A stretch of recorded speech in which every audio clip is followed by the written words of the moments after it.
शङ्करांश भूम शङ्करार्यपीठसद्गुरून् शुद्धसत्त्वभासुरान् सुवर्त्मनीतभूसुरान् सर्वभूतसौख्यदान् क्षमाकरान् यतीश्वरान्। ओम श्री गुरुभ्यो नमः। नैष्कर्म्य सिद्धि இரண்டாவது அத்தியாயம் 98வது ஸ்லோகம் அதனுடைய அவதாரிகை. யஸ்மாத் பிரமாண பிரமேய வியவஹாரः ஆத்மா நவபோதாஸ்ரய ஏவ தஸ்மாத் சித்தம் ஆத்மனः அப்பிரமேயத்வம். பிரமாணத்தினாலே எது அறியப்படுகிறதோ அது பிரமேயம். ஆத்மா அப்படி இல்லை, ஆத்மா அப்பிரமேயம், அது பிரமேயமாகாது அப்படின்னு சொல்றார். ஏன் அப்படி சொல்றேன் அப்படின்னு கேட்டா அதுக்கு காரணம் சொல்றார். பிரமாண பிரமேய விவகாரம் எல்லாமே வரத்துக்கு ஆத்மாவை கூட நம்ம பிரமேயம்னு சொல்றோம், பிரமாணத்தார பிரமேயம் அப்படி சொல்றதுக்கு கூட காரணம் என்னன்னு கேட்டா ஆத்மா அனவபோதா, ஆத்மாவுடைய அஜ்ஞானம் காரணமா இருக்கு. இப்ப அஜ்ஞானத்தினாலே எது சித்தமாகிறதோ அது வாஸ்தவம் இல்லையோனோ. அஜ்ஞானத்தினால சுத்தியில ரஜதம் தெரியுது, அப்ப அந்த சுத்தி ரஜதமா இருக்குன்னு வாஸ்தவமா இருக்குன்னு சொல்ல முடியுமோ? முடியாது. இப்ப அதே மாதிரி இந்த பிரமாண பிரமேய விவகாரம் எல்லாமே அஜ்ஞானத்தை குறிச்சுதான் நடந்துட்டு இருக்கு. ஆகையாலே ஆத்மா பிரமேயம் ஆகாது, நிஜமா பிரமேயம் ஆகாது. நைவஹி காரியம் ஸ்வகாரணம் அதிலஞ்ச அந்யத்ர அகாரகே ஆத்பதம் உபநிபந்தனாதி. அந்த அஜ்ஞானத்தை தான் ஆசிரியமா சொல்லணும்னு என்ன நிர்பந்தம் அப்படின்னு கேட்டா அன்வய வத்திரேகத்தினால அந்த அஜ்ஞானம் தான் அதுக்கு காரணம், அந்த சமஸ்த விவகாரத்துக்கும் காரணம்னு தெரியுது. காரணம் காரியம் இந்த ரெண்டுல காரியமானது தன்னுடைய காரணத்தை விட்டு காரணம் இல்லாத இன்னொன்னு போய் உட்கார்ந்துக்கிறது அப்படின்னு ஆசிரியக்கிட்டு இருக்கு அப்படிங்கிறது முடியாது. மண்ணால ஆகக்கூடியது பானை, பானைங்கிறத காரியம், பானைக்கு காரணம் மண்ணு. இப்போ பானை உண்டானதுக்கு அப்புறம் அது அந்த மண்ணை, தனக்கு காரணமா இருந்த மண்ணை வேண்டாம்னு தள்ளிட்டு வேற ஏதாவது ஒண்ணுல கட்டையில போய் உட்காந்துக்கிறேன், தந்தூர்ல போய் உட்காந்துக்கிறேன்னு உட்காந்துக்க முடியுமா? அது முடியாது. அதனால தனக்கு காரணம் அஜ்ஞானம் அப்படின்னு சித்தமாயிடுச்சுன்னு சொன்னா ஆத்மா நவபோதான ஆத்ம விஷயகமான அஜ்ஞானம் இதுதான் காரணம்னு சொன்னா அதுதான் இந்த விவகாரம் அதனுடைய சகல காரியத்துக்கும் ஆசிரியமாக இருந்தாகணும் அப்படின்னு தீர்மானமாகுது. அதனால என்ன ஆச்சுன்னா ஆத்மா சுத்தம்னு கிடைச்சு. இப்போ ஆத்மாவுல இந்த அனவபோதம் காரணம் எல்லா விவகாரத்துக்கும். ஆனா அந்த விவகாரங்கள்லாம் எங்க வந்துருச்சுன்னா ஆத்மாவில வந்து அப்படின்னு சொன்னா என்ன ஆகும்? ஆத்மாவுடைய அந்த சுத்தத்துவம் இருக்கே அது போயிடும். அதுக்குதான் இந்த இதை சொல்றாரு, அப்படி வரவே முடியாது. எங்கேயாவது காரணத்தை விட்டுட்டு காரியம் தனியா வெளியில வர முடியுமா? ஆத்மானவபோதம் அப்படிங்கிறது அந்த சகல விவகாரத்துக்கும் உபாதான காரணமா இருக்கும் போது அதுலத்தானே இந்த காரியம் இருந்தாகணும். அதை விட்டுட்டு எங்க ஆத்மாவுக்கு வருது? அதனால ஆத்மாவுக்கு வருது அப்படின்னு தெரியுறது, ஆத்மாவை பண்ற மாதிரி தெரியுறதுன்னு கேட்டா அது எல்லாமே அத்தியாசம் தான், வாஸ்தவம் இல்லை அப்படின்னு சொல்லி கொடுக்குற. அதனால என்ன சித்தமாச்சோ அதை சொல்ற. வியவதீயந்த ஏவாமி புத்தி தேக கடாதய ஆத்மத்வாத் ஆத்மன ஏன வியவதானம் அநாகபி. இந்த புத்தியாகட்டும் தேகமாகட்டும் வெளியில இருக்கக்கூடிய கட்டாதிகளாகட்டும் இது எல்லாமே ஆத்மாவோட நேரடியாக சம்பந்தப்படல, கொஞ்சம் தள்ளியே தான் இருக்கு. வியவதானம்னா தள்ளி இருப்பது, கொஞ்சம் தள்ளி இருக்கு அப்படின்னு. இந்த புத்தி பாசிக்கணுமோ இல்லையோ, புத்தி அது தானா பாசிக்கிறது இல்லை. ஆத்மாவுடைய பிரதிபிம்பம் அதுல விழுந்தா அப்ப அது பாதிக்க ஆரம்பிக்கிறது. அப்ப ஆத்மாவுடைய பிரதிபிம்பத்தை அபேட்சிச்சு அந்த புத்தி பாசிக்கிறதுன்னு சொன்னா அப்பதான் அது ஆத்மாவோட சம்பந்தப்படுறது, அப்பதான் அது பாசிக்கிறது. புத்தியாவது சுலகமா பாதிச்சு விடுறது. ஆனா தேகம் இன்னும் கொஞ்சம் தள்ளி போயிடுறது. எப்படி தள்ளி போறது அப்படின்னு கேட்டா, புத்தி இல்லாம வெறும் தேகம் வருதுன்னா அதுல சைத்தன்ய பிரதிபிம்பம் விழுமோ? வரவே வராது. மிருத தேகம் இருக்கு, அதுல புத்தி கிடையாது, அந்தःகரணம் அதை விட்டு கிளம்பி போயிடுத்து. அப்ப அந்த மிருதமான தேகத்திலே சைத்தன்யத்துக்கு ஒரு பிரதிபிம்பம் விழாது, சைத்தன்யாபாசம் சிதாபாசம் வராது. அதனால சிதாபாசம் அதுல வரணும் தேகத்திலே அப்படின்னு சொன்னா புத்தி அந்த தேகத்தை வியாபிச்சுட்டு இருக்கணும் உள்ளுக்குள்ளேந்து, அப்பதான் அந்த சிதாபாசம் அதுல வர முடியும்.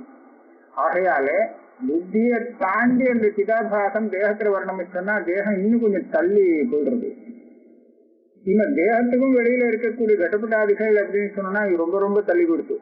ஏன்னா இது தானா கையால தொட்டா, அதாவது இந்திரியங்களோடு சம்பந்தப்பட்டால் அப்போ ஒரு புத்தி அந்தःகரணம் புத்தி ரூபமாக வெளியில அதை வியாபிச்சு அதுல சைத்தன்யாபாசம் ஏற்பட்டு அப்புறம் தெரியணும்.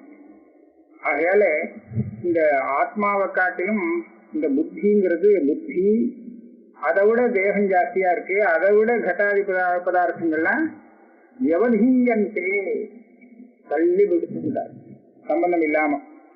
ஆனா ஆத்மாவுக்கு தள்ளி போக முடியுமா? ஆத்மத்வார் ஆத்மனஹா கேன வியவதானம் மனாகதி. கொஞ்சமாவது ஆத்மாவிலேன்னு கொஞ்சம் தள்ளி வை பார்க்கலாம் பேசினா வைக்க முடியுமோ? வைக்க முடியாது. ஏன்னா ஆத்மா ஸ்வயம் அனவகமாத்மகத்வாத் அனவகமாத்மகத்வஞ்ச மோகமாத்திர உபாதானத்வா.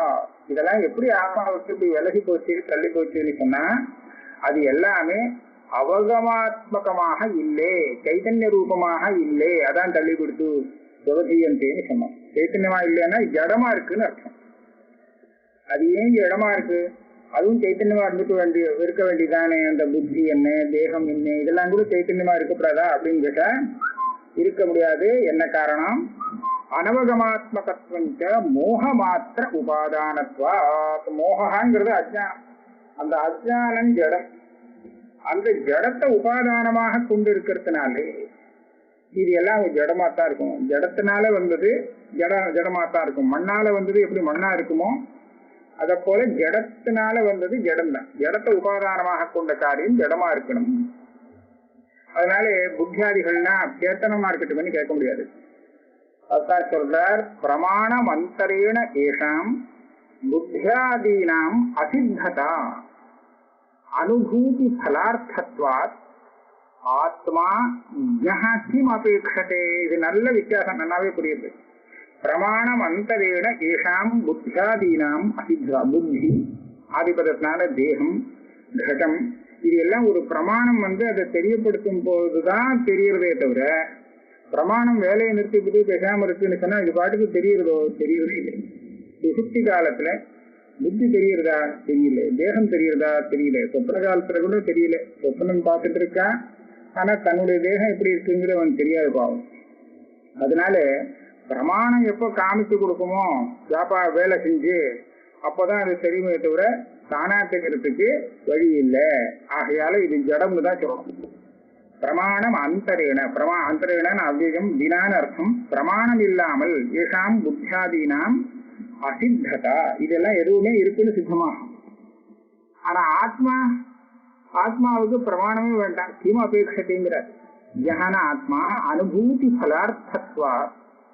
ஆத்மா கிம் அபேட்சதே.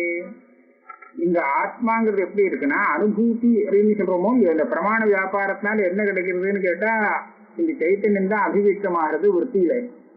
அதைத்தான் பலம்னு சொல்றது. விற்த்தி அபிவியக்தமான சைத்தன்யம் இருக்கே அதைத்தான் இப்ப பலம்னு சொல்றது. அது விஷயத்துல அபிவியக்தமாச்சுன்னா விஷயத்தோடு சேர்ந்து பிரகாசிக்கும். அப்பேற்பட்ட அந்த அனுபூதி பலமாக இருக்கக்கூடிய ஆத்மஸ்வரூபம் இருக்கே, ஞானஸ்வரூபம், அது தான் பிரகாசிக்கிறதுக்கு தான் சித்தமாகறதுக்கு எதை அபேட்சிக்கிறதுன்னா எதையும் அபேட்சிக்கல. இதை வச்சுதான் பாக்கி எல்லாம் சித்தமா இருக்கு. இது தானே சித்தமா இருக்கு. அதனால அந்த ஜடமான புத்தியாதிகளுக்கும் தானே ஸ்வயம் பிரகாசமா இருக்கக்கூடிய சைத்தன்ய ரூபமான ஆத்மாவுக்கும் உள்ள வித்தியாசத்தை நம்ம ரொம்ப சூக்ஷ்மா புரிஞ்சுக்க முடியும் இந்த உருப தர்மத்தை கொண்டு.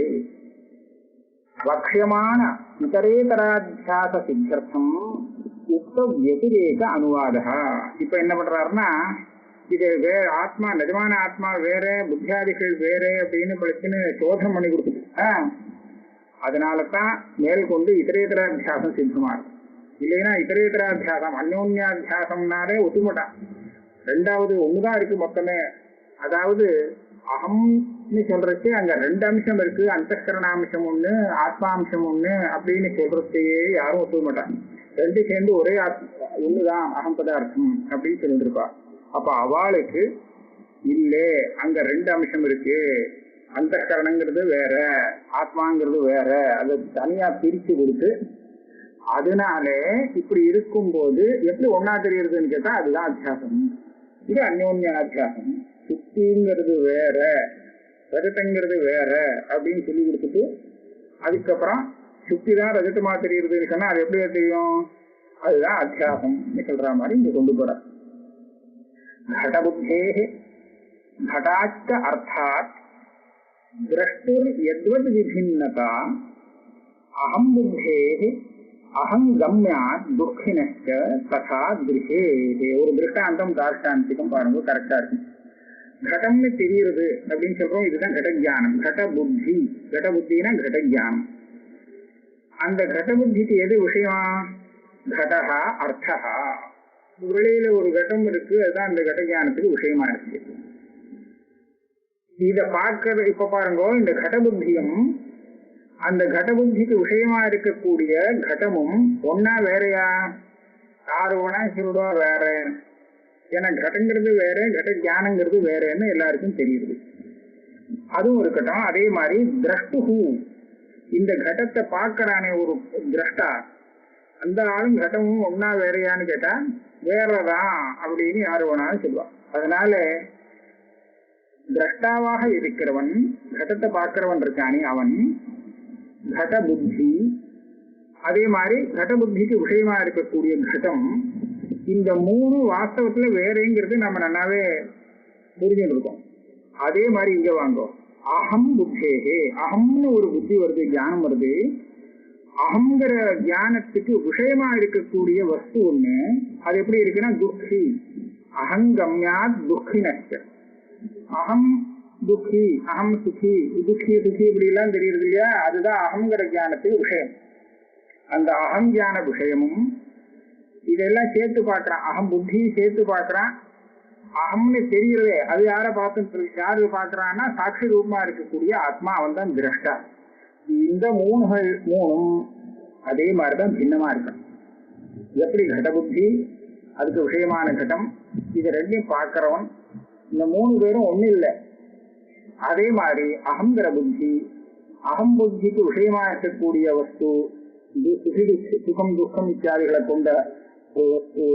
அதே மாதிரி இதை ரெண்டையும் சேர்த்து பார்த்துட்டு இருக்கக்கூடிய திரஷ்டா, இந்த மூணு கூட ஒண்ணு இல்லை. நமக்கு ஒரு இதரேதராத்தியாசத்தினால எல்லாம் குழம்பு ஒன்னா தெரிஞ்சுட்டு இருக்கு. இது வாஸ்தவம் இல்லை. இதை பிரிச்சா அந்த அகங்கிறது அனாத்மாவில போய் சேர்ந்துருது அப்படிங்கறத சொல்ற. ஏவம் ஏதையோஹோ ஆத்மான ஆத்மனோஹோ ஸ்வதஸ்பரத சித்தயோஹோ லௌகிக ரஜ்ஜு சர்ப்ப அத்தியாரோபவத் அவித்யோபாட்சர ஏவ இதரேதராத்தியாரோபா இத்யேததாக. இப்படி தனித்தனியா சித்தமா இருக்கா, ஆத்மா வேற அனாத்மா வேறன்னு. அதாவது ஒண்ணு ஸ்வத சித்தம், இன்னொன்னு பரத சித்தம். ஆத்மா ஸ்வத சித்தமா இருக்கு, அனாத்மா பரத சித்தமா இருக்கு. இது என்ன பண்ணிட்டாங்கன்னா, இந்த லோகத்துல ஒண்ணு வருது ரஜ்ஜு சர்ப்பமா தெரியுறதுன்னு, அங்க எப்படி தெரியுது? லௌகிக ரஜ்ஜு சர்ப்ப அத்தியாரோபவத். அந்த அத்தியாரோபம் ரஜ்ஜுங்கிறது தெரியலைங்கிற காரணத்தினாலதான் அப்படி ஒரு பிராந்தி வந்ததுன்னு சொல்றோம். அப்ப அங்க அவித்யை தானே காரணம் அந்த மாதிரி தெரியறதுக்கு. அதே மாதிரிதான் இங்கேயும் அதே அவித்யை தான் காரணம். அந்த ஆத்ம விஷயகமான அவித்யை இருக்கே, அது இது எல்லாத்தையும் இந்த ஆத்மா அனாத்மா ரெண்டையும் சேர்த்து அத்தியாசம் பண்ணி கொடுத்து விடுறது. இதரேதராத்தியாரோபா இத்தேதாக. அதுக்கு திருஷ்டாந்தத்தோடு சொல்ற. அப்ரயானம் யதா மோகாத் சசபிருதி அத்தியவஸ்யதி சுகித்வாதீன் தியோ தர்மான் தத்வத் ஆத்மனி மன்யதே. அந்த மேகம் போகிறது, மேகம் ஆகாசத்துல காத்துல பறக்கிறது. அந்த மேகத்துக்கு நடுப்புற சந்திரன் தெரியுது. சசபிருத்தனா சந்திரன். இப்ப அந்த மேகம் போயிட்ட பார்த்தா நமக்கு சந்திரன் வேகமா பின்னாடி ஓடுற மாதிரி தெரியும். அப்படியே அப்படி தெரியுது, சந்திரன் ஓடல. இந்த மேகத்துல யானம் கதி இருக்கு. இந்த கதியானது நமக்கு எப்படி தெரியுதுன்னு கேட்டா சந்திரன் ஓடுற மாதிரி தெரியும். மேகத்துல இருந்து வெளியில வந்துட்டார் சந்திரன் அப்படின்னு. சந்திரன் வெளியில வரல, உள்ளேயும் போல. மேகங்கிறது அந்த இடத்த விட்டு நகர்ந்து போச்சு. அந்த மேகத்தினுடைய கதிய இந்த திரட்டா என்ன பண்றான், சசபிருத்து அது சந்திரன் இடத்துல அத்தியாசம் பண்ணி விடுறான். அப்ரயானம் யதா மோகாத் சசபிருத்தி அத்தியவசியதி. அதே மாதிரி சுகித்வாதியும் ஜியோ தர்மான், இவனுடைய புத்தியில சுகம் துக்கம் இதெல்லாம் வரும்போது அதுதான் சுகியா இருக்கு, அதுதான் துக்கியா இருக்கு. ஆனா இந்த புத்தியில இருக்கக்கூடிய சுகித்துவம் துக்கித்துவம் இது எல்லாத்தையும் ஆத்மாவில அத்தியாசம் பண்ணிவிடுறான். அதனால அவனுக்கு அப்படி தோன்றது. தத்வத் ஆத்மனி மன்யதே. இன்னொரு திருஷ்டாந்தம் கொடுக்கிறார். தத்ருத்வஞ்ச யதா வன்னேஹி அயசோ மன்யதே புத்தி. அதாவது அயப்பிண்டம் இரும்பு இருக்கே, அது நல்லா சூடா இருந்ததுன்னா அப்படியே சுட்டுடுறது. அப்ப என்னாச்சு, நல்லா சுட்டு தாகம் ஏற்படுறது கைக்கு, எரிஞ்சு போயிடுறது கை. அப்ப அந்த எது சுட்டுது அப்படின்னு கேட்டா என்ன சொல்லணும், நாம என்ன சொல்லுவோம், அந்த சூடான இரும்பு அதுதான் சுட்டுடுது அப்படின்னு சொல்லணும். அப்படிதான் சொல்றோம். ஆனா இரும்பு சுடவே இல்லை, அதுல அக்னி ஏறி இருக்கே, அந்த அக்னி தான் சுட்டுது. அப்போ இவன் ஏன் அக்னி சுட்டுதுன்னு சொல்லாம இரும்பு சுட்டுதுன்னு சொல்றான் அப்படின்னு கேட்டா, வன்னேஹே தக்ருத்வம் ஒரு தர்மம் இருக்கு, அந்த தக்ருத்வத்தை அவன் அயசுல கொண்டு வந்துட்டான். தக்ருத்வஞ்ச யதா வன்னேஹே அயசோ மன்யதே குஹீஹி. குஹீஹினா பிராந்தான்னு அர்த்தம். சரியா தெரிஞ்சுக்கல, தப்பா தெரிஞ்சுட்டு இருக்கிறதுனால குஹீஹின்னு சொன்ன. இந்த புத்தியானது இவருக்கு எப்படி தெரிஞ்சிருக்கிறதுன்னா, இந்த தக்ருத்வம் வன்னியிலேருந்து அயசுக்கு வந்துவிட்டு, அயசுதான் இப்போ அந்த அயஸ்பிண்டமே நம்ம சொல்றது அப்படின்னு சொல்லிருக்கோம். அப்படிதான் தெரியுது. இது எதனாலன்னா மோகா. அதே மாதிரி சைதன்யம் இங்க திருப்பி போடுறார்.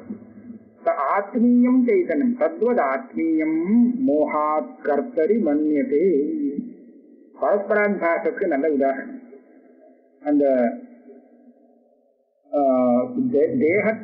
தேகாதிகள்ல இருக்கக்கூடிய தேக அந்தகரணாதிகள்ல இருக்கக்கூடிய சுகித்துவம் துக்கித்துவம் மனுஷத்துவம் போக்குவரத்து எல்லாத்தையும் ஆத்மாவில போட்டு ஆத்மாவில இருக்குன்னு வச்சுட்டான்.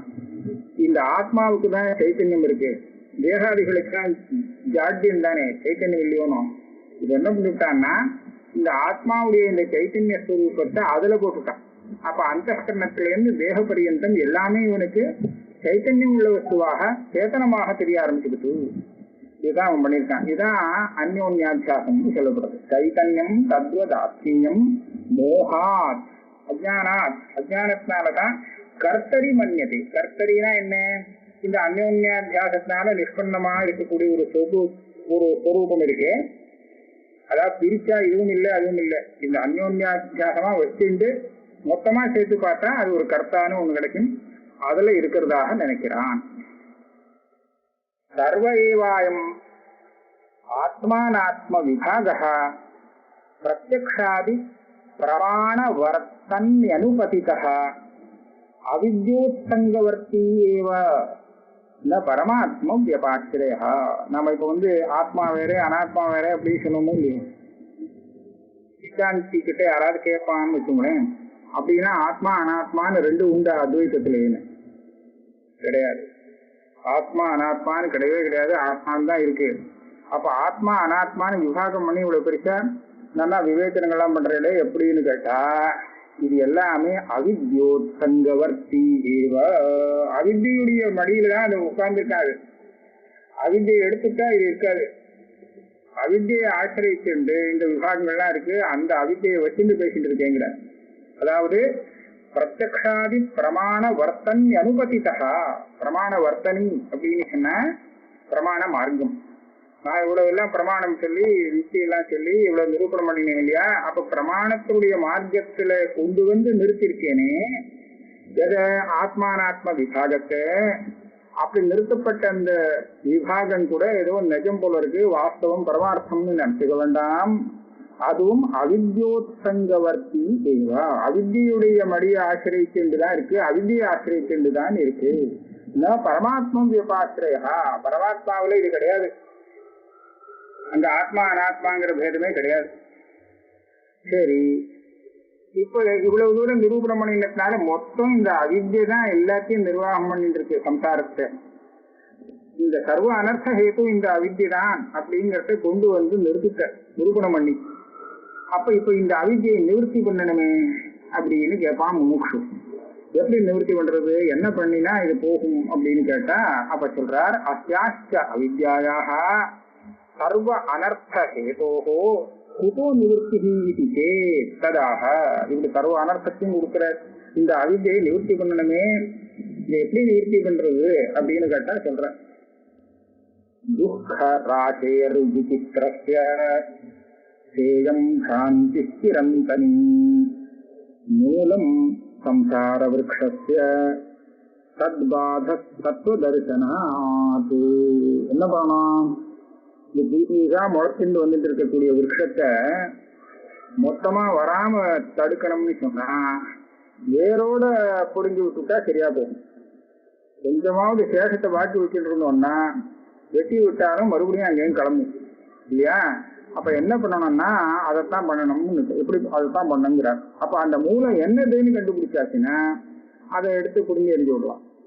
அப்ப அதை முதல்ல சொல்றார், மூலம் என்ன, அஸ்ய சம்சார விருக்ஷஸ்ய. இந்த சம்சார விருட்சம் இருக்கு, இந்த சம்சாரத்தை விருட்சமாக ரூபணம் பண்றது ஸ்மிருதி ஸ்ருதி எல்லாமே. ஊர்வ மூலம் அதசாகம் அப்படின்னு சொல்லி ஒரு மரமாக வர்ணிக்கிறது. இது எப்படி இருக்குன்னா துக்கராகே, அந்த விருட்ச சம்சார விருட்சத்துக்கு ஒரு விசேஷம் கொடுத்தார். அதுல எக்கச்சக்கமா துக்கம் இருக்கு, துக்க சமூகம் ஜாஸ்தியா இருக்கான். அதனால துக்க ராசேகே விசித்திரஸ்ய, ரொம்ப விசித்திரமாக இருக்கு. இந்த விசித்திரமான சம்சார விருட்சத்துக்கு மூலம் எதுன்னு சொன்னா சேயம் பிராந்தி ஸ்திரம் தனி. இப்ப சொன்னோமே ஒரு பிராந்தி, அந்த பிராந்தி தான் இதுக்கு இது எப்படி வந்துன்னா அனாதி காலமா இருக்கு. நிரந்தரம்னா அனாதி, அனாதியா வந்த இந்த பிராந்தி தான் இந்த சம்சார விருட்சத்துக்கு வேறாக. அப்ப என்ன பண்ணலாம்னா இந்த வேற எடுத்து விடணும், வேற அறுத்துட்டா சரியா போடும். அப்ப என்ன பண்ணலாம், எப்படி பண்றது வேற இருக்கிறது, தத்பாத தத்துவ தரிசனா. அது தத்துவ தரிசனம் அப்படிங்கிற கத்தியை கொண்டு இந்த வேற அறுத்து விடுறது தத்பாதா, அந்த மூலத்தை பாதிக்க வேண்டியது. அப்போ கேட்டான், முடிகிற காரியமா தத்துவஜானம் கொடுத்துனா இது போகும் அப்படின்னு எப்படி நம்புறது, தத்பாத தத்துவ தரிசனா அப்படின்னு நீங்க சொல்லிட்டு, ஆனா இது சம்பவிக்குமான்னு சந்தேகமா இருக்கே, வருமானு இந்த தத்துவஜானம் வருமா, வந்தாலும் இது போகுமான்னு சந்தேகமா இருக்கேன்னு கேட்டான். அதுக்கு சொல்ற, தத்பாத தத்துவ தரிசனாது இது குதசம்பாவியதே இது, தத்துவ தரிசனத்தினால இது போகும் அப்படின்னு நினைக்கிறீங்களா நீங்க அப்படின்னு கேட்டா, ஆமாம். அத ஆஹா கோபால ஆவிபால பண்டிதம் இயமேவ பிரசித்தி. இது பெரிய பண்டிதா மாத்திரம் வேண்டாம், கோபால அவிபால பண்டித பாமர சாதாரணமா எல்லாருக்கிட்டையும் கேட்டு பார்த்தா ஒரு விஷயம் தீர்மானமா தெரியும். என்னது தெரியுமா, ஞானம் வந்தா அஜானம் போகும். அதுதான் சொல்ற, அப்பிரமோத்தம் பிரமோத்தேன ஞானம் ஞானேன பாத்தியதே. அப்பிரமோத்தம் அப்படின்னு சொன்னா அப்பிரமாணமா வந்த பிராந்தி ஞானம், பிராந்தியாக வரக்கூடிய ஞானம். அப்பிரமோத்தம் ஞானம் அப்படின்னு கேட்டுக்கணும். பிரமோத்தேன ஞானேன பாத்தியதே, தத்துவஜான ரூபமா வரக்கூடிய ஞானத்தினாலே அந்த ஞானம் போயிடுறது, தப்பான ஞானம் போயிடுறது, பாதிக்கப்படுறது அப்படிங்கிறது எல்லாருக்குமே தெரியும். கோபால அவிபால பண்டிதன் பண்டித பாமர சாதாரண்யன்னு எல்லாருக்கும் இந்த விஷயம் தெரியிருக்கு. அஹிரஜ்வாதிவத் பாதா, அஹிரஜ்ஜு, அஹினா சர்ப்பம், ரஜ்ஜுன்னா தெரியும். ரஜ்ஜு சர்ப்பம் இருக்கு இல்லையோ, அந்த ரஜ்ஜு சர்ப்பத்துல இப்படித்தான் பாதம் வருது. முதல்ல இவன் அப்பிரமாணமான ஏதோ பிராந்தியால ரஜ்ஜுவை சர்ப்பமாக பார்த்து விடுறான். அதுக்கப்புறம் நிஜமா சர்ப்பம் இல்லை, இது ரஜ்ஜுதான் அப்படின்னு தீர்மானமான உடனே அப்புறம் அது காணாம போயிடுது, அதுக்கு பாதம் வந்து விடுறது. அதே மாதிரி தேகாத்யாத்மதே ததா, நான் மனுஷன் அது இது அப்படின்னு சொல்லியிருக்கான். தேகாதி தர்மங்கள் எல்லாம் ஆத்மாவில போட்டு சொல்றாங்க இல்லையா, இந்த தேகாதி ஆத்மமதிக்கும் இதே மாதிரி பாதம். எப்போ நிஜம் என்னன்னு தெரிஞ்சு வைக்கணும். நிஜமான ஆத்மஸ்வரூபம் தெரிஞ்சு கொடுத்தோம்னு சொன்னா அப்புறம் இது இருக்காது. லௌகிக பிரமேய வைலட்சண்யாத் ஆத்மனஹ நேஹ அனதிகதாதிகமஹா பிரமாண பலம். இன்னொரு விஷயம் ஆத்மா பத்தி சொல்றார். ஒரு கேள்வி கேட்பான், இந்த ஆத்மா தானே தானே சித்திக்கிறது, இது சித்தமாகறதுக்கு ஒரு பிரமாணமே தேவையில்லை அப்படின்னு நீங்க சொன்னது. அப்படி இருக்கும்போது லௌகிகமான பிரமேயத்துக்கும் இந்த ஆத்மஸ்வரூபத்துக்கும் வித்தியாசம் இருக்கு. அப்ப ஞானம் வந்தாதான் இது போகும்னு என்ன அவசியம்?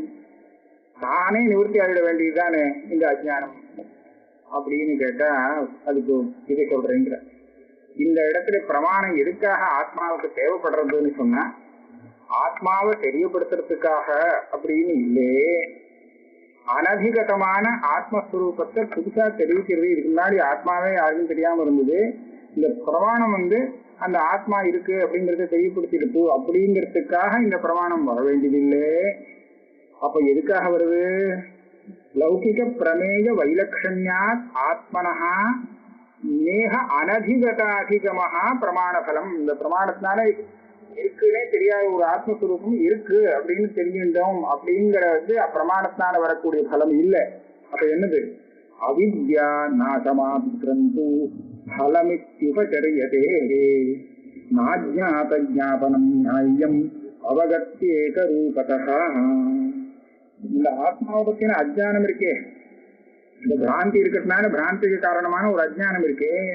இந்த அஜ்ஞானத்தை நாசம் பண்ணணும். அதுக்காகத்தான் பிரமாணம் இந்த ஞானத்தை ஏற்படுத்துது. விருத்தி ஞானம். விருத்தி ஞானத்தை பிரமாணம் ஏற்படுத்துறதுடைய பலம் என்னன்னு கேட்டா அவித்யா நிவர்த்தி. இந்த அவித்யை நிவர்த்தி ஆக வேண்டியது, அதுதான் பலம். அஜ்ஞாத ஞாபனம் இல்லை. அவித்யா நிவர்த்தி ஆயிடுதுன்னா ஆத்மா தானாவே பிரகாசிக்கிறது. அதை பிரகாசப்படுத்தி கொடுக்கணுங்கிறது இல்லை, அது நியாயம் இல்லை. ஏன்? அவகத்தேக ரூபதா. சாட்சாத் அவகத்தினா சைத்தன்ய ஸ்வரூபமானா இருக்கு, ஞான ஸ்வரூபமா இந்த ஆத்மா இருக்கும்போது அது எந்த ஞானம் அதை பிரகாசப்படுத்தி கொடுக்கணும்? ஒரு தீபத்தை இன்னொரு தீபம் பிரகாசப்படுத்தி கொடுக்க வேண்டிய அவசியம் கிடையாது இல்லையா? அத போல யஸ்மாத் ஆத்ம அனவபோத மாத்திரோபாதான பிரமாத்ராதய தஸ்மா நவிதந்தி ஆத்மன சத்தாம் திரஷ்ட தர்சன கோச்சரஹ நட அந்யோன்யம் அதோ அமீஷாம். கோச்சராக தான் இருக்கணும், இது தப்பா இருக்கு. கோச்சரஹ நட அந்யோன்யம் அதோ மீஷாம் ஜேயத்வம் பின்ன சாதனம். அவதாருக்கு என்ன வைக்கிறாருன்னா, இந்த ஆத்ம அனவபோதம் அப்படின்னு சொன்னோமே, ஆத்ம விஷயமான அஜ்ஞானம், இந்த அஜ்ஞானத்தை உபாதானமாக கொண்டது ஆத்மாவை தவிர்த்து எல்லாம். அந்த எல்லாத்துக்குள்ள பிரமாத்தா, பிரமேயம், பிரமாணம் இது கூட அதுக்குள்ளே சேர்ந்ததுதான். பிரமாதான்னு யாரை சொல்றோமோ ஆத்மாதான் பிரமாதான்னு சொல்றோம் இல்லையா? அந்த பிரமாதாவாக ஆகக்கூடிய ஆத்மா கூட இந்த அவித்ய உபாதானமாக கொண்டதுதான், அதுக்குள்ள சேர்ந்து இருக்கு. எப்படின்னு கேட்டேன். இந்த அவித்யக்குள்ள எது சேர்ந்து கொடுத்தோ, அதாவது அஜ்ஞானத்தை உபாதானமாக கொண்டது எதுவோ அந்த வஸ்து இருக்கு, அது எதுவுமே தெரிஞ்சுக்காது. அந்த வஸ்து தன்னை தெரிஞ்சுக்காது அப்படின்னு சொல்லலாம். தன்னையும் தெரிஞ்சுக்காது, இன்னொன்னையும் தெரிஞ்சுக்காது. அது என்ன பண்ணும்னு கேட்டா, கொஞ்சம் ஆத்மாவுடைய சைத்தன்யத்தை தனக்கு வாங்கிக்கும், கடன் வாங்கிக்கும். வாங்கிட்டு தன்னை சேத்தனமாக காமிச்சுட்டு அதுக்கப்புறம் பாக்கி வஸ்துவை தான் பாக்குற மாதிரி காமிச்சிடும். ஆனா வாஸ்தவம் அப்படி இல்லை. என்ன சொல்றாரு பாருங்க, ந விதந்தி ஆத்மன சத்தாம் திரஷ்ட தர்சன கோச்சராக. இந்த திரஷ்டாவாகட்டும், திரஷ்டாங்கிறது பிரமாத்தான்னு வச்சுங்கோ. அதே மாதிரி பிரமாத்தாவுக்கு ஒரு தரிசனம் ஏற்படுறதோ இல்லையோ, அந்த தரிசனம் விருத்தி ஞானம். அதே மாதிரி அந்த விருத்தி ஞானத்துக்கு விஷயமா ஏதாவது கடப்பட்டாதிகளா இருக்கும் இல்லையா, அவன் எதை பார்க்கிறானோ அந்த வஸ்து அதுவாகட்டும். இது மூணுக்குமே தான் இருக்குங்கிறதே தெரியாது. இடத்துக்கு தான் இருக்கிறது தெரியுமோன்னு கேட்டா தெரியாது. கோதரகான விஷயம். அதே மாதிரி இந்த புத்தி விருத்தி ஒண்ணு வந்தது, தரிசனம் சக்ஷுஸ்தனால ஏற்பட்டது, இவன் கண்ணால பார்க்கும்போது தெரியுது கடம். அப்ப அந்த கடத்துக்குரிய ஒரு தரிசனம் ஏற்படுறது, அந்த தரிசனம் இருக்கே அதுக்கு தெரியுமா தான் வந்தது, தான் உற்பத்தி ஆனது, தான் இருக்குங்கிறது தெரியுமானா அதுவும் தெரியாதுங்கிறார். அதே மாதிரி இதை பார்க்கிறவன் ஒருத்தர் இருக்கான் திரஷ்டா, இங்கதான் நமக்கு கொஞ்சம் சந்தேகம் வந்துடும். திரஷ்டா இல்லைன்னு எப்படி சொல்றது? திரஷ்டாவுக்கும் தான் இருக்குன்னு தெரியாதுன்னு. திரஷ்டானா பிரமாதா, பிரமாதா தன்னை தானே இருக்காங்கிறது தெரிஞ்சுக்க முடியாது. அப்ப என்னதான் இப்ப தெரியும்னு கேட்டா, இந்த பிரமாதாவுக்கும் சாட்சியா இருக்கக்கூடிய சைதன்யம் தான் எல்லாத்தையும் சேர்த்து பிரகாசப்படுத்துறது. அதுக்கு தெரியும், அதுக்குதான் பிரமாதா இருக்கான்னு தெரியுது, தரிசனம் இருக்குன்னு தெரியுது, விஷயம் தெரியுது. இதை நம்ம எப்படி பார்க்கலாம்னு கேட்டா, இப்ப நான் கண்ணால பாக்குறேன், அங்க என்னமோ கட்டம் இருக்கு, ஒரு புத்தகம் இருக்குன்னு தெரியுது. இந்த புத்தகம் கண்ணுக்கு தெரியுது. இந்த புத்தகம் இருக்குங்கிறது எனக்கு கண்ணாலத்தான் தெரியுது, கண்ணை மூடிட்டா தெரியல. அப்படி இருக்கிறச்ச அந்த புத்தகம் தெரியறதுக்கு நான் கண்ணை உபயோகப்படுத்தி அது இருக்குன்னு தெரிஞ்சுக்க வேண்டியிருக்கு. ஆக எனக்கு அந்த தெரிஞ்சாதான் அந்த வஸ்துனுடைய சத்தை சித்திக்கிறது. அதே மாதிரி என்னுடைய தரிசனம்ங்கிறது ஒண்ணு ஏற்பட்டாதான் அது சித்திக்கிறதே தவிர இல்லைன்னா சித்திக்கிறது இல்லையா. எனக்கு தெரியறது அப்படின்னு நான் சொல்லும் போது அந்த தெரியறதுங்கிற தரிசனம் எனக்கு தெரியுது, கடன் தெரியறதுங்கிறது வேற. ஆனா கடன் தெரியறதுங்கிறது எனக்கு தெரியுது, அதுவும் தெரியுது அப்படின்னு சொன்னோம். இது வேற. கடன் தெரியறது, ஆமா, கடன் தெரியறதுன்னு தெரியாது, அதுவும் தெரியுது. அப்ப இது என்னாச்சு? இது தரிசன விஷயக்க தரிசனம். அதே மாதிரி யாரு பாக்குறாங்கிறத சந்தேகம் இருக்கா, நான் தான் பாக்குறேங்கிறதும் சந்தேகம் இல்லாம தெரியுது. இப்ப இந்த திரஷ்டா, தரிசனம், அந்த தரிசனத்துக்கு விஷயம், இது மூணும் எதனால சித்திக்கிறதோ அதுதான் சுதசித்தமான ஆத்மஸ்வரூபம். இது மூணும் ஏதோ கலந்தது, ஆத்மஸ்வரூபத்தை அதுக்குள்ள கலந்து விட்டு திரஷ்டா, திருஷ்யம், தரிசனம் அப்படின்னு பேதம் பண்ணி வச்சிருக்கே தவிர இதெல்லாம் வாஸ்தவமான நிஜ ஆத்மா கிடையாது அப்படின்னு சொல்லி கொடுக்குறேன். நஜா அந்யோன்யம். பாருங்க, இந்த திரஷ்டா, தரிசனம், கோச்சரங்கிறதுல நம்ம நல்லா ஏமாந்து போவோம். இந்த கட்டத்தை யாரு பாக்குறான் அப்படின்னு கேட்டா அந்த பிரமாதா இருக்கானே தேவதத்தன், அவன் தான் பாக்குறான் அப்படின்னு சொல்லுவோம். ஆனா அந்த கட்டம் அந்த பிரமாதாவை பாக்குறதான்னு கேட்டா இல்ல, பார்க்காது அப்படின்னு நம்மளே சொல்லிடுவோம். இப்ப என்னாச்சு? கட்டம் பிரமாதாவை பார்க்காது, பிரமாதா கட்டத்தை பார்க்க மாட்டான் இப்படின்னு இவர் சொல்றார். பிரமாதா கட்டத்தை பார்க்கறான், கட்டம் பிரமாதாவை பார்க்காது அப்படின்னு நாம சொல்லி விவகாரம். அதே மாதிரி பிரமாதாவுக்கு ஏற்பட்டப்படக்கூடிய அந்த கட ஞானம் இருக்கு, அது கட்டத்தை பார்க்குமா? கடமாவது அந்த ஞானத்தை பார்க்குமா? இல்லை, அதுவும் இல்லை, அங்கேயும் பார்க்காது. பிரமாதாவுக்கு அது தெரியுமா? பிரமாதாவுக்கு தெரியும், ஆனா அதுக்கு பிரமாதாவை தெரியாதுன்னு சொல்லுவோம் அப்படின்னு சொல்லுவோம். ஆனா இங்க எப்படின்னு கேட்டா பிரமாதாவுக்கு கூட அது தெரியாதுதான். பிரமாதா தன்னுடைய சுபாவ ஸ்வரூபத்தினால அதை தெரிஞ்சுக்கிறாங்கிறது இல்லை. அதே மாதிரி அந்யோன்யம் அமீஷாம் ஞேயத்துவம் இருக்கே, இது எல்லாத்துக்கும் வேற ஒரு சாதனம் வேணும். இந்த பிரமாதா கடத்தை பார்க்கறதுக்கு ஒரு சாதனத்தை கொண்டு பார்க்கறான்.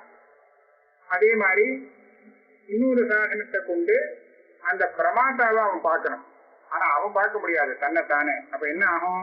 இது எல்லாத்துக்கும் சேர்த்து பிரகாசகம் ஒண்ணு இருக்கு அப்படிங்கிறத இத பிரிச்சு பார்த்தோம்னா பிரமாதா அதை பார்க்கல, பிரமாதாவையும் சேர்த்து எது பார்த்ததோ அதுதான் எல்லாத்தையும் பார்க்கறது. அது ஒரு உபாதியை கொண்டு பிரமாதாவாக ஆகி பார்க்கறது, திரஷ்டாவாகிறது. விருத்தி ஞானம்ங்கிற இன்னொரு உபாதியை கொண்டு தியானமாக ஆகி அந்த விஷயத்தை பிரகாசப்படுத்தி கொடுக்கிறது. அதே மாதிரி விஷயமாகவும் இருந்துருக்கு. இப்படியாக மூணு ரூபத்திலையும் ஒரே ஒரு வஸ்து தான் அந்த இடத்துல பாசிக்கிறதுன்னு சொல்ல வேண்டியிருக்கு. அதனால இப்ப என்ன சொல்ற? ந விதந்தி ஆத்மனஸ்தாம் திரஷ்ட தரிசன கோச்சராக. திரஷ்டா, தரிசனம், கோச்சரம், இது மூணுக்குமே தன்னோட ஆத்மாவுடைய சத்தை தெரியாது. பரஸ்பரம் இருக்கிறதாவது தெரியுமானா அதுவும் தெரியாது. நச்ச அந்யோன்யம் அத்த அமீஷாம் ஜேயத்துவம் பின்ன சாதனம். அதனால இது மூணுமே ஜேயத்துல சேருங்க. அப்ப பிரமாதாவையும் ஜாத்தான்னு நினைக்கூடாது, அது ஆபேட்சிகமான ஜாத்தா. இவனையும் ஜேயத்துக்குள்ள தள்ளு. அப்ப ஜேயத்துக்குள்ள தள்ளியாச்சுன்னா அப்ப எது ஜாத்தா? அதுதான் ஆத்மஸ்வரூபம். திரஷ்டாதேகே அதான் பின்ன சாதனம். இதை காட்டிலும் வேறான ஒன்று அமீஷாம் அப்படிங்கிறதுக்கு இவர்கள் தேசாங்கிற அர்த்தத்துலதான் ஏஷாம் அமிர்தாம் ஸ்லோகம் சொல்றதுக்காக போட்டார். ஏஷாம் ஏஷாம் இதுகளுக்கு எல்லாத்துக்கும் நேயத்துவம் இருக்கு. இதுதான் இதனாலேயே இதை காட்டிலும் வேறான ஒரு ஆத்மஸ்வரூபம் தான் இதை எல்லாத்தையும் பிரகாசப்படுத்துறதுங்கிறது சாதிக்கப்படுறது. என்ன சாதனம்? திரஷ்டாதேகே அசாதாரண ரூபஜாபனாய ஆக பாஹ்யः ஆகாரவான் கிராஹ்யः கிரகணம் நிச்சயாதிமத் அன்வயி அகமிதி ஜேயः சாட்சி து ஆத்மா துவஸ்ததா. இப்ப 4 ஒண்ணு இருக்கு. பிரமாதா ஒண்ணு, தரிசனம் ஒண்ணு, பிரமேயம் ஒண்ணு, இத 3 சேர்த்து சாட்சியா இருக்கிறது ஒண்ணு அப்படின்னு இத 4ஐயும் இப்ப பிரிச்சு அதனுடைய சொரூபம் என்னங்கிறத காமிக்கிறார். இப்ப கிராஹ்யா கோச்சரகான்னு சொன்னார் இல்லையா, அது என்னது? பாஹ்யா ஆகாரவான், அது வெளியில இருக்கு. அதுக்கு கம்புகீவாதிமத ஆகாரம் இப்படி எல்லாம் பல ஆகாரம் கொண்டதாக இருக்கு. கிரகணங்கிறது என்ன? அது நிச்சய சுரூபமாக இருக்கும். நிச்சய ஆதிமத்து, நிச்சயம், சம்சயம், இதெல்லாம் கிரகணம். இத 2ஐயும் சேர்த்து கிரகணத்தை கொண்டதாக எது இருக்கு? அன்வயி அகம் இது ஜேயா.